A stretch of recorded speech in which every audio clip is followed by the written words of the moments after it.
Terima kasih Anda masih bersama kami di Sindo Today pemirsa. 2 orang terjebak dalam kabin minibus yang dihantam kereta KRL di perlintasan kereta Jembatan Gantung Cengkareng, Jakarta Barat. Kedua korban dilarikan ke rumah sakit untuk mendapatkan perawatan.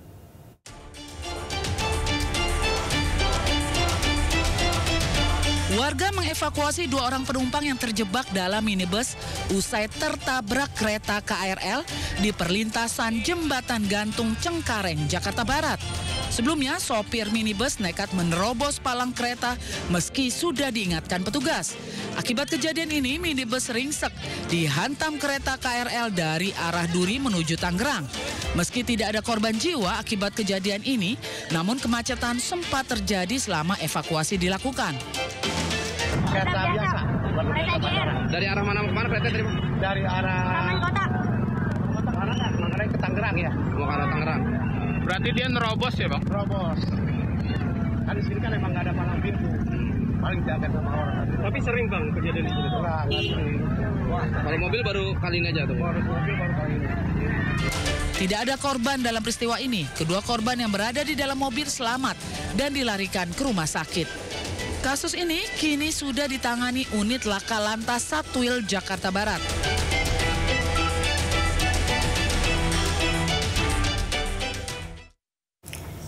Pemirsa, mobil patroli polisi menabrak 6 pemotor dan 1 kios di Dompu, Nusa Tenggara Barat, sebabkan 6 pemotor terluka.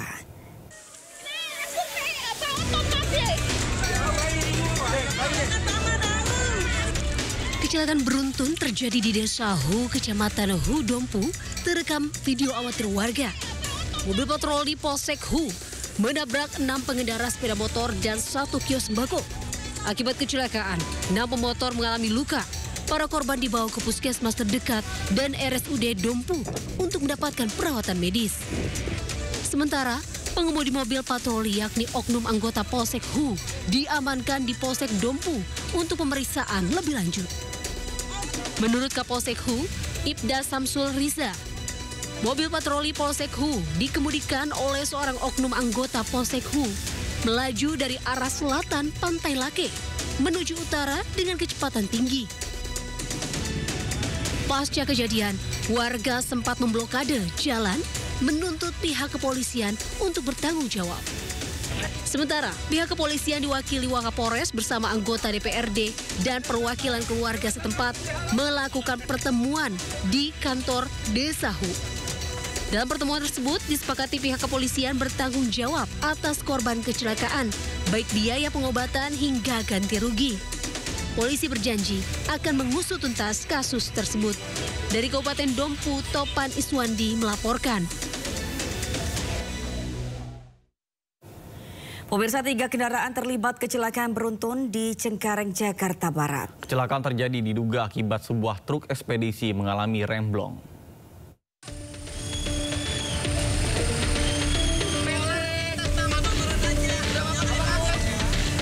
Kecelakaan karambol terjadi di Jalan Peternakan Cengkareng, Jakarta Barat.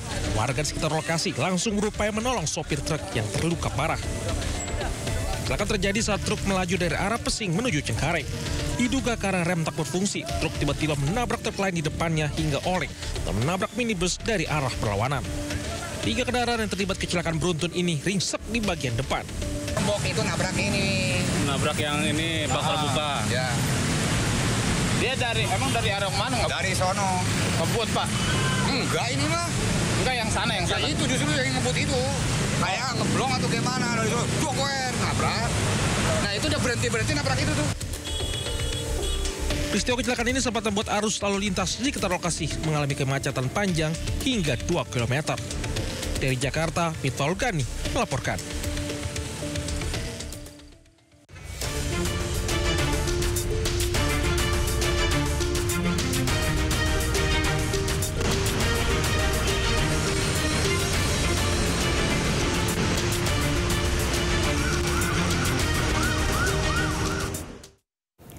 Dan pemirsa, selanjutnya kami ajak Anda mengetahui pantauan lalu lintas hari ini di sejumlah wilayah melalui pantauan CCTV Korlantas Polri. Dan kita akan bergabung dengan Brigadir Teslinda langsung dari studio NTMC Polri.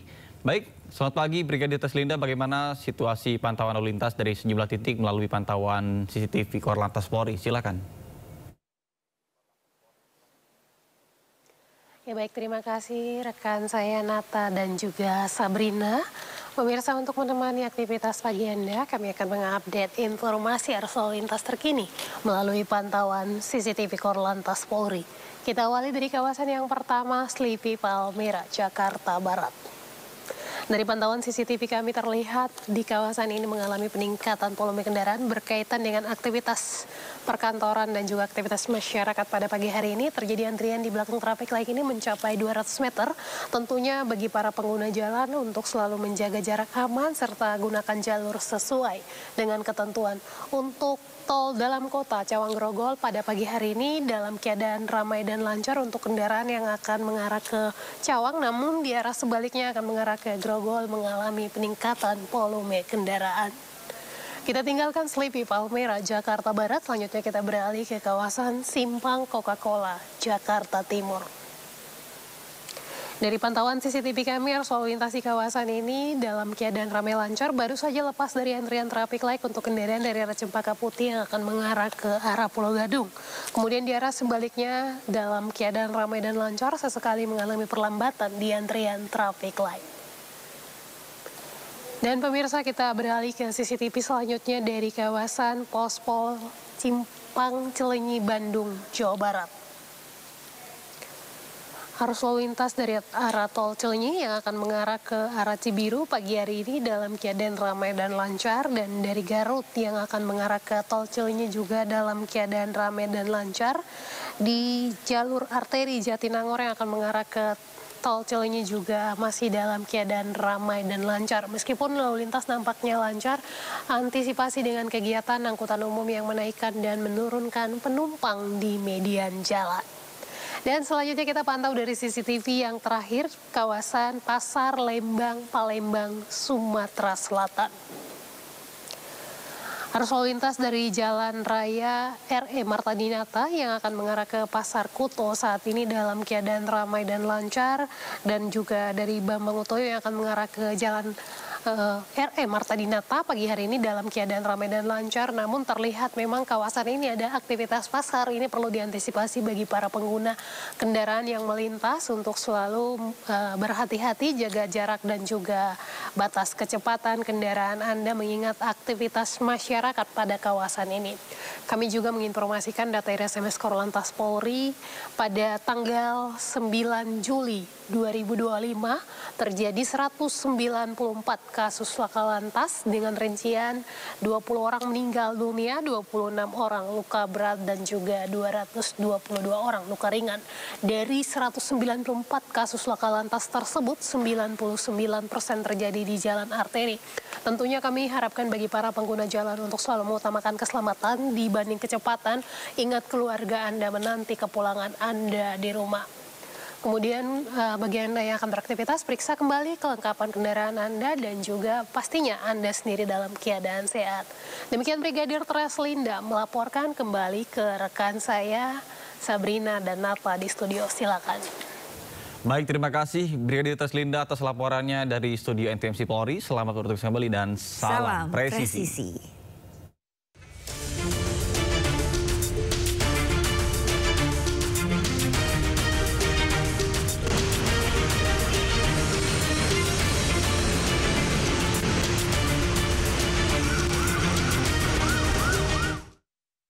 Pemirsa, mantan Menteri Perdagangan Tom Trikasih Lembong atau Tom Lembong membacakan nota pembelaan atau pledoi dalam sidang perkara dugaan korupsi impor gula di Pengadilan Tipikor Jakarta. Di persidangan kemarin, Tom Lembong juga mendapatkan dukungan dari banyak tokoh.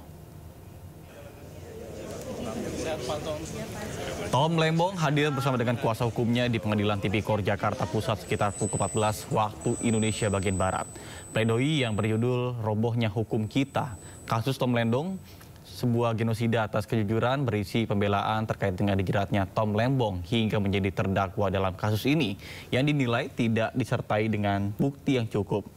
Dalam nota pembelaan, dijadikannya Tom Lembong sebagai terdakwa dinilai sebagai bentuk pemberangusan oleh aparat penegak hukum. Di sisi lain, jaksa menilai Tom Lembong bersalah dalam perkara dugaan korupsi importasi gula, melakukan perbuatan melawan hukum dengan menjeratkan 21 persetujuan impor. Thomas, terima kasih.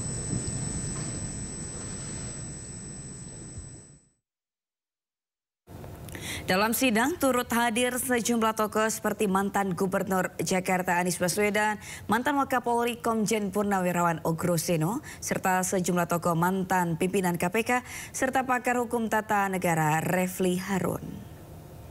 Siang hari ini saya datang ke Pengadilan Negeri Jakarta Pusat untuk menghadiri persidangan yang agendanya pembacaan pledoi oleh Bapak Tom Lembong.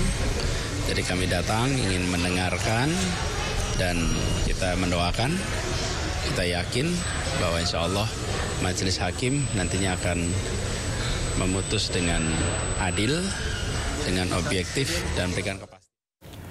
Terdakwa kasus korupsi impor gula, mantan Menteri Perdagangan Tom Lembong mengatakan pledoi dirinya lebih personal dari sisi sudut pandang sebagai pribadi dan lebih ke arah substansi kebijakan. Kan sudah berminggu-minggu saya menyiapkan pledoi, ya kan. Baru tadi pagi saya dikasih tahu kalau yang namanya pledoi itu harus ada judulnya, ya kan. Jadi tadi pagi saya langsung memikirkan ya apa judul yang ingin saya taruh sebagai judul pledoi saya, dan saya putuskan untuk memberikan judul hanya 2 kata saja, yaitu di persimpangan. Ya. Dan ya, saya berterima kasih sekali tadi tentunya tim hukum saya, tim penasihat hukum saya menyampaikan pledoi mereka, ya, sangat lengkap tentunya, sangat teknis, terus terang. Tentunya pledoi saya akan lebih personal ya, lebih dari sisi sudut pandang saya sebagai pribadi, sebagai pembuat kebijakan, ya, dan mungkin lebih ke arah substansi kebijakan. Ya. Tadi kan sudah disampaikan dari sisi yuridis, dari sisi teknis hukum.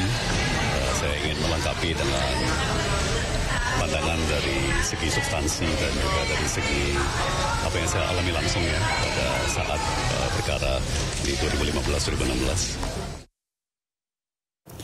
Dalam membacakan pledoi, kuasa hukum Tom Lembong menyebut banyak keganjilan dalam penetapan Tom Lembong sebagai tersangka dugaan korupsi impor gula hingga sepanjang sidang. Ya, mulai dari pemeriksaan saksi yang bertele-tele, tuduhan jaksa terhadap Tom yang tidak melakukan rapat koordinasi dalam penentuan impor gula, hingga tidak dihadirkannya mantan Menteri BUMN Rini Sumarno sebagai saksi.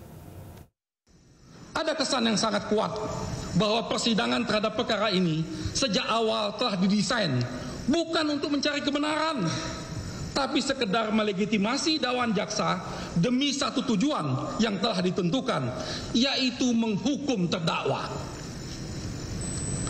Keyakinan kami betapa persidangan terhadap perkara ini penuh rekayasa terbukti dari banyaknya kejanggalan selama persidangan. Mohon maaf, mulai dari sikap majelis hakim mengabulkan permintaan jaksa untuk memberikan salinan audit BPKP hanya berselang 7 hari sebelum ahli BPKP diperiksa. Padahal seharusnya audit ini diserahkan sebelum pemeriksaan saksi fakta dilakukan. Karena isi audit ini tersebut sebagian besar bersumber dari keterangan saksi di tahap penyidikan. Akibatnya kami kehilangan hak untuk menguji secara langsung kebenaran dari dasar audit tersebut. Saksi-saksi fakta keburu selesai diperiksa, audit baru diserahkan. Lalu bagaimana mungkin kami bisa mengkonfirmasi validitas temuan BPKP tersebut jika dasarnya tidak bisa lagi diuji di muka sidang? Inilah bentuk pengaburan kebenaran secara sistematis. Selanjutnya, ahli dari BPKP yang dihadirkan ke persidangan bukanlah orang yang di BAP ketika penyidikan. Akibatnya ahli tersebut banyak tidak mampu menjawab hasil audit yang dibuat tersebut. Lebih aneh lagi ketika kami meminta dilakukan konfrontir antara ahli BPKP dengan ahli yang kami hadirkan ditolak oleh majelis hakim. Padahal ini sangat penting untuk membuktikan bahwa semua keterangan dari ahli BPKB tersebut tidak benar dan mengada-ada, semata-mata hanya untuk memenuhi permintaan dari pihak kejaksaan agar sesuai dengan targetnya. Ironi ini kian bertambah. Kehadiran puluhan saksi yang banyak diantaranya tidak relevan hanya memperpanjang proses tanpa menambah bobot pembuktian. Hal inilah menunjukkan bahwa dakwaan dibangun secara serampangan, menumpuk saksi tanpa seleksi, agar tampak seolah lengkap padahal substansinya rapuh. Dakwaan jaksa yang menuduh terdakwa melakukan perbuatan melawan hukum juga terbantah di persidangan. Terdakwa dituduh tidak melakukan rapat koordinasi lintas kementerian. Fakta persidangan membuktikan bahwa rapat koordinasi telah dilakukan oleh terdakwa selaku Menteri Perdagangan dengan kementerian-kementerian terkait. Jaksa pun membangun narasi bahwa Indonesia dalam kondisi surplus gula sehingga tidak diperlukan importasi. Tuduhan itu terbantahkan dengan jelas. Bukti statistik dan keterangan para ahli menunjukkan bahwa Indonesia tidak pernah mengalami surplus gula itu secara nasional, karena angka konsumsi selalu lebih tinggi dari kemampuan produksi. Yang ada hanyalah buffering stock untuk mengantisipasi potensi kelangkaan awal tahun 2016 serta untuk menjaga stabilitas harga di masyarakat. Lalu selanjutnya, majelis hakim juga membiarkan jaksa membacakan BAP saksi penting, yaitu mantan Menteri BUMN Ridhi Sumarno, yang merupakan saksi fakta dan yang menyetujui untuk melibatkan perusahaan swasta dalam importasi gula pada waktu tahun tersebut. Dialah yang menyetujuinya. Padahal seharusnya ia dihadirkan di persidangan ini agar kesaksiannya dapat diuji silang. Dengan kewenangan eksekutorial yang dimiliki oleh jaksa, sangat tidak masuk di akal jika saksi fakta sepenting itu tak bisa dihadirkan. Nah, hal ini patut diduga mengindikasikan skenario yang disengaja agar kebenaran tetap terkunci di ruang sidang ini dengan mengkondisikan Rini sebagai alat. Sebelumnya mantan Menteri Perdagangan Thomas Lembong dituntut 7 tahun penjara dalam kasus korupsi impor gula. Jaksa menyebut hal yang memberatkan Tom karena Tom merasa tidak bersalah dan tidak mengakui perbuatannya.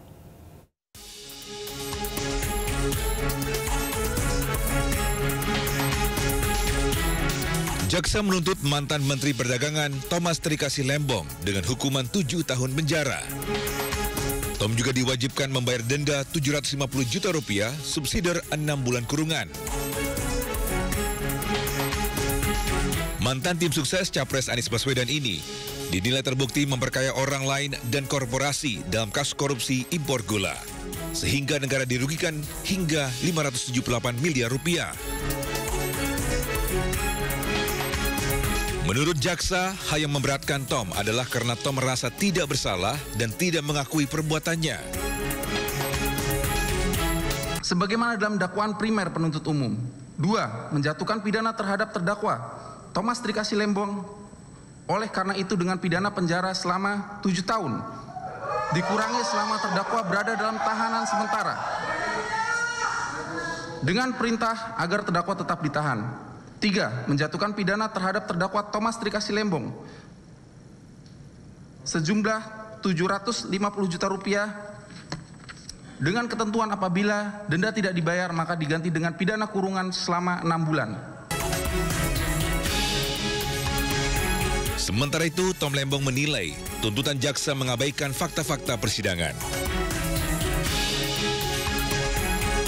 Kita baru mendengarkan pembacaan tuntutan dari jaksa penuntut umum. Ya, saya terheran-heran dan kecewa ya, karena tuntutan yang dibacakan sepenuhnya mengabaikan 100% dari fakta-fakta persidangan. Ya. Jadi saya tentunya tadi mendengarkan dengan cermat, saya juga mencatat dengan teliti ya, pembacaan surat tuntutan tersebut ya, dan saya cari-cari di mana ada penyesuaian-penyesuaian dari dakwaan ke tuntutan yang mencerminkan fakta-fakta persidangan yang sudah diungkap dalam kurang lebih 4 bulan persidangan, 20 kali sidang, tapi satu pun saya tidak temukan. Nah, hanya Tom Lembong, mantan Direktur Pengembangan Bisnis PT Perusahaan Perdagangan Indonesia Charles Sitorus, dituntut 4 tahun penjara dalam perkara yang sama. Dari Jakarta, Tim Liputan iNews melaporkan. Mantan Menteri BUMN Dahlan Iskan dikabarkan ditetapkan sebagai tersangka oleh Ditreskrimum Polda Metro Jawa Timur dalam kasus pemalsuan surat dan penggelapan.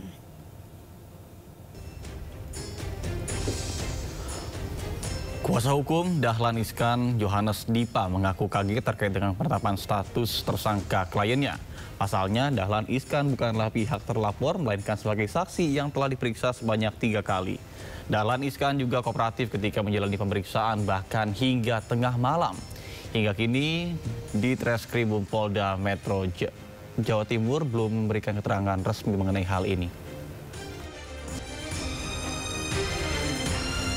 Resmi dari Pak Dahlan Iskan ini belum menerima kabar itu malah. Andai kata betul ini ada penetapan tersangka, seharusnya kan kepada kami dulu yang diberitahukan, kan gitu loh. Kok malah... Pemirsa, 9 orang mantan pegawai Kemenkomdigi menghadapi tuntutan jaksa dalam kasus pengamanan situs judi online. Namun setelah ditunda beberapa jam, sidang dinyatakan diundur hingga 16 Juli. Pengadilan Negeri Jakarta Selatan dijadwalkan menggelar sidang lanjutan perkara pengamanan situs judi online yang melibatkan 9 mantan pegawai di Kementerian Komunikasi dan Digital. Ke-9 terdakwa itu adalah Denden, Imadudin Soleh, Riko Rasota Ramhada, kemudian Syamsul Arifin, Yuda Rahman Setiadi, Fakhri Zulfikar, Yoga Priyanka Sihombing, Rega Radika Muhammad Abindra Putra Toyib, dan Radika Prima Wicaksana. Mereka merupakan para terdakwa dari klaster pegawai Kemenkomdigi yang berperan melindungi, mencari, dan memonitor secara langsung situs judi online. Namun, usai ditunda beberapa jam, sidang menyatakan diundur oleh Majelis Hakim hingga Rabu depan 16 Juli 2025.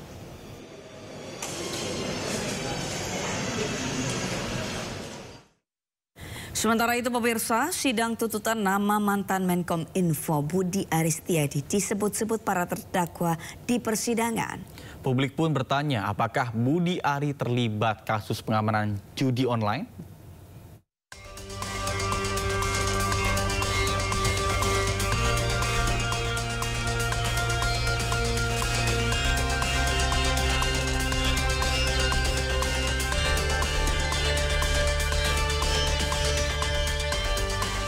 Sebelum sidang tuntutan, nama mantan Menteri Komunikasi dan Informatika Menkominfo Budi Ari Setiadi sering disebut terdakwa dalam persidangan. Dijelaskan. Gimana? Ya, tenang aja Pak, pimpinan udah tahu, yang paling atas tahu. Oke. Pak Menteri Pak. Oke, itu Adi yang jelasin. Ya, Adi yang mengatakan begitu kepada saya. Kami juga punya grup dengan Pak Dirjen. Dengan Pak Dirjen grup apa itu? Ada grup WhatsApp juga. Nah, kemudian ada arahan khusus juga dari Pak Menteri. Arahan khusus di mana atensi-atensi website judi online yang masuk langsung ke beliau itu bisa langsung bypass ke ketua tim tanpa melalui dirjen dan juga direktur. Jadi Menteri bisa perintahkan kamu langsung? Bisa langsung, Yang Mulia. Tanpa melalui direktur dan dirjen? Betul, dan saya juga bisa langsung melaporkan hal tersebut ke Pak Menteri. Sehingga sejumlah pihak meminta Budi Ari dihadirkan dalam persidangan. Apakah perlu dari penegak hukum ini untuk memanggil Budi Ari untuk diperiksa begitu, Bang? Saya kira sangat perlu, jadi dipanggil, terus kalau perlu dikonfrontir karena memang di penyidikan itu dimungkinkan, dengan dikonfrontir itu kan nanti akan lihat keterangan saksi ini bagaimana, uang yang diserahkan kabarnya yang diduga 50% tadi itu bagaimana, siapa yang menampung duluan, siapa yang menampung uang parkiran daripada uang tersebut, siapa bensusnya, bendara khususnya, kenapa bisa mengakses, tadi ada pegawai-pegawai dalam persidangan bilang berkaitan tentang bisa kok langsung mengakses kepada menteri. Ini kan berkaitan dengan uang gede. Namun, dugaan keterlibatan Budi Ari dibantah Wakil Ketua Umum Projo, Damanik. Berdasarkan omongan Adi Kismanto yang menjual-jual, membawa-bawa nama menteri untuk kepentingan mereka supaya bisa bermain ataupun mengamankan situs judi online di Kominfo. Jadi sama sekali Pak Budi Ari pada saat itu menteri tidak mengetahui sama sekali apa yang mereka lakukan, tidak menerima apapun dari situs judi online maupun dari siapapun, termasuk dari orang-orang Kominfo ini. Jadi sidang tuntutan digelar 9 Juli 2025 di Pengadilan Negeri Jakarta Selatan. Pemirsa, Komisi Pemberantasan Korupsi terus mendalami dugaan korupsi yang menjerat Kadis PUPR Sumatera Utara, Topan Obaja Ginting. Terbaru, KPK menyita uang 2,8 miliar dan 2 pucuk senjata api dari rumah Topan.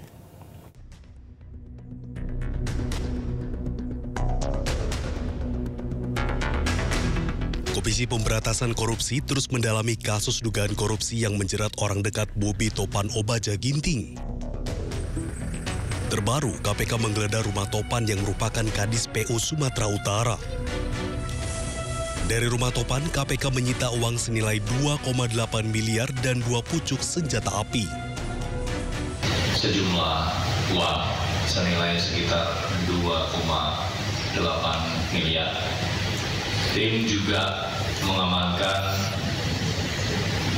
2 senjata api yang tentu nanti juga akan dikoordinasikan oleh KPK dengan pihak kepolisian. Sebelumnya, Komisi Pemberantasan Korupsi (KPK) melakukan operasi tangkap tangan di Mandailing, Natal, Sumatera Utara 27 Juni lalu.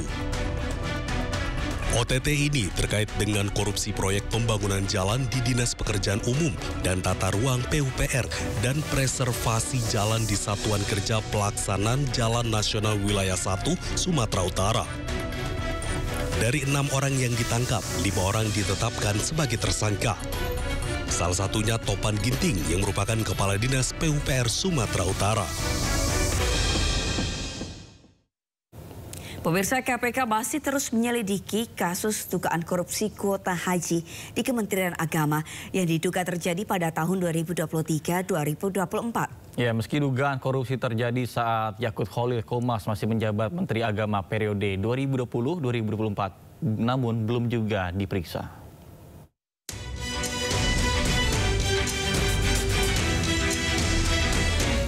Komisi Pemberantasan Korupsi tengah mengusut dugaan korupsi penetapan kuota dan penyelenggaraan haji di Kementerian Agama. Beberapa waktu lalu, pendakwa Khalid Basalamah datang ke KPK guna memberi keterangan sebagai saksi terkait informasi haji. Keterangan itu digunakan KPK untuk proses penyelidikan. Saya diundang untuk datang dan saya warga Indonesia yang patuh, apalagi konsep kita patuh pada pemerintah, kita datang, gitu kan? Apa yang mereka butuhkan informasi kami sampaikan. Sebatas itu. Jadi tidak ada hubungannya antara saya dengan korupsi itu ya. Jauh sekali. Saya bukan Menteri Agama, saya bukan ex-Menteri Agama, saya bukan staf di Kementerian Agama yang mengurus semua ini. Saya tidak ada hubungannya. Saya salah satu praktisi di lapangan yang kebetulan Allah amanahkan travel juga. Hingga kini KPK belum memeriksa Menteri Agama periode 2020-2024 Yakut Khalil Qomas meski dugaan korupsi penetapan kuota dan penyelenggaraan haji di Kementerian Agama terjadi saat Yakut masih menjabat. Jadi karena ini sudah masuk dalam tahapan lidik, yaitu tahapan penyelidikan di KPK, itu tidak usah pansus yang manggil ya KPK. Ya, kalau panggil tiga kali misalnya tidak hadir, ya kan ada upaya paksa untuk menghadirkannya, gitu loh. Ada apa kok nggak hadir itu? Ini kan amanah kan. Tuh. Tapi Bapak temuan ini yakin Pak kalau Pak Yakut ini terlibat? Kan pasal 2 atau pasal 3 seseorang, ya kan? Seorangnya kan sudah jelas dia yang mengeluarkan PMA siapa, melanggar aturan karena PMA itu melanggar pasal 64 ayat 2 dan ayat 4. Itu kan jelas aturan yang dilanggar, merubah kuota itu. Nah, itu kan udah jelas, mau dicari apanya. Pada 26 Juni, KPK mengumumkan kasus dugaan korupsi kuota haji yang diduga terjadi pada tahun 2023 hingga 2024. Untuk tahun 2024, Pansus Angket Haji DPR RI menemukan sejumlah kejanggalan dalam penyelenggaraan ibadah haji 2024. Di mana 20.000 kuota tambahan yang diberikan Arab Saudi dibagi 2 oleh Kementerian Agama dengan porsi 10.000 untuk haji reguler dan 10.000 untuk haji khusus. Tim Liputan iNews melaporkan.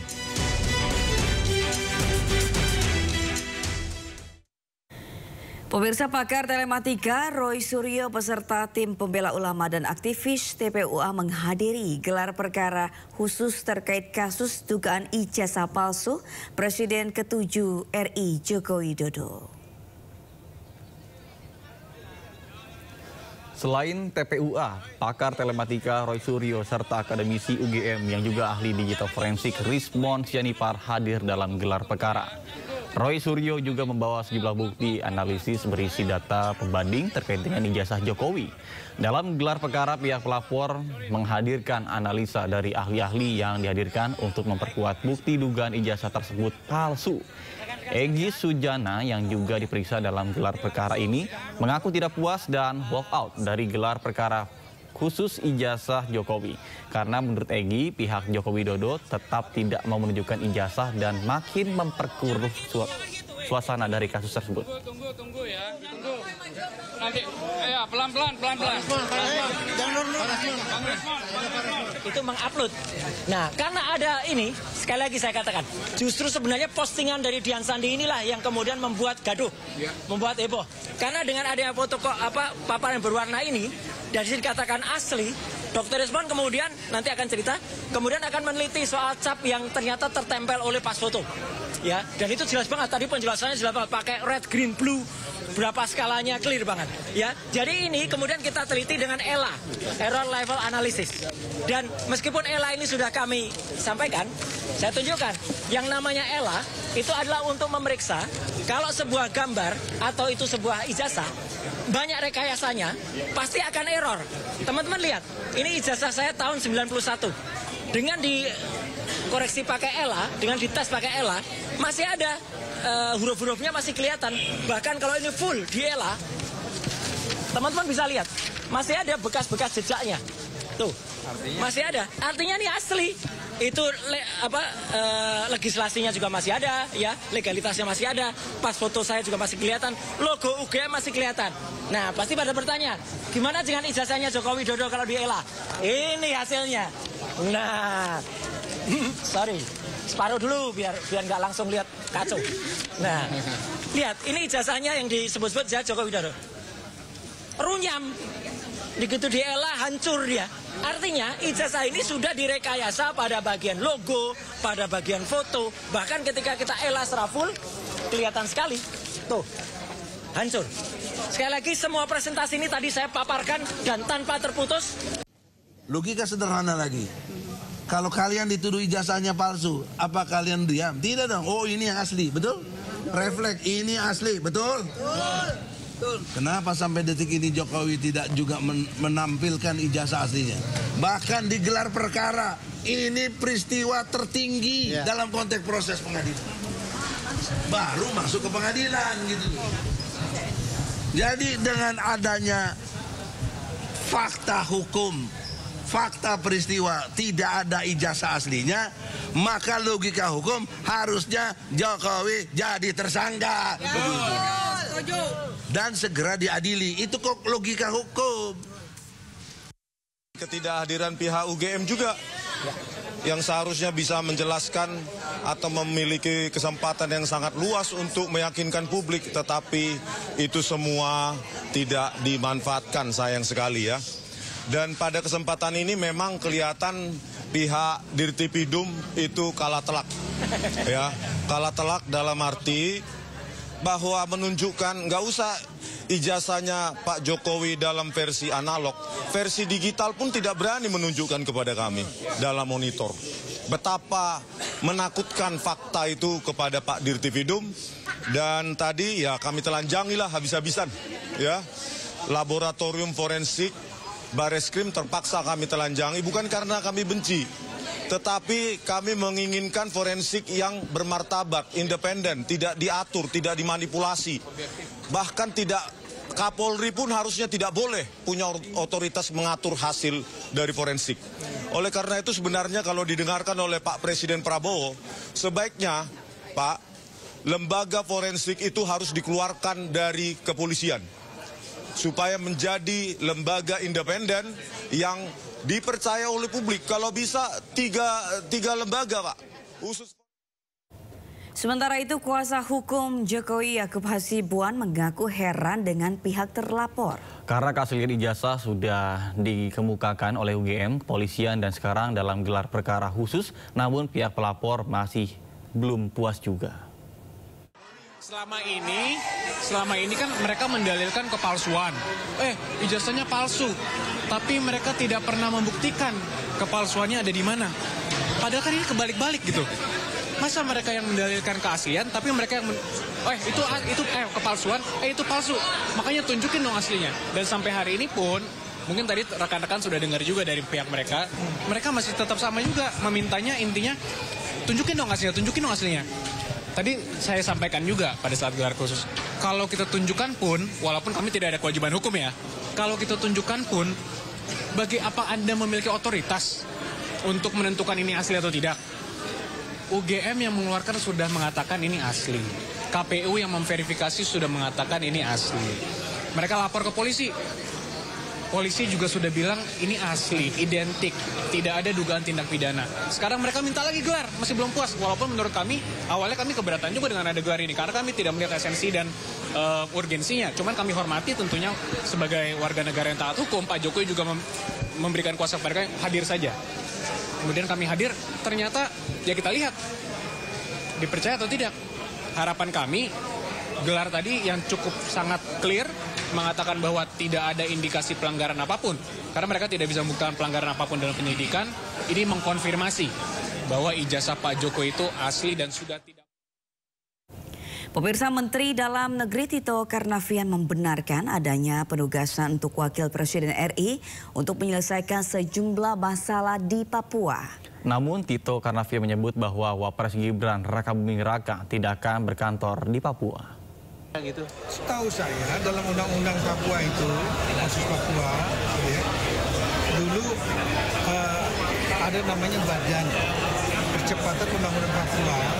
Di dalam undang-undang itu disebut begitu Wapres. Mungkin Wapresnya kan Pak Maruf Amin. Udah sering kita rapat berapa kali. Nah, di dalam ada 3 diantaranya di situ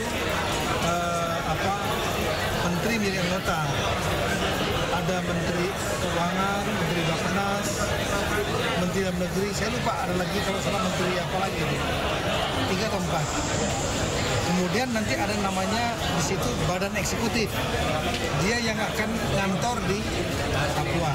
Di kantor itu sudah disiapkan oleh Menteri Keuangan.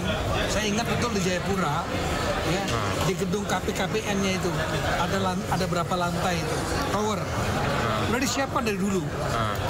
Tapi bukan untuk Wapres, bukan untuk Badan Pelaksana Eksekutif ini, Badan Eksekutif Percepatan Pembangunan.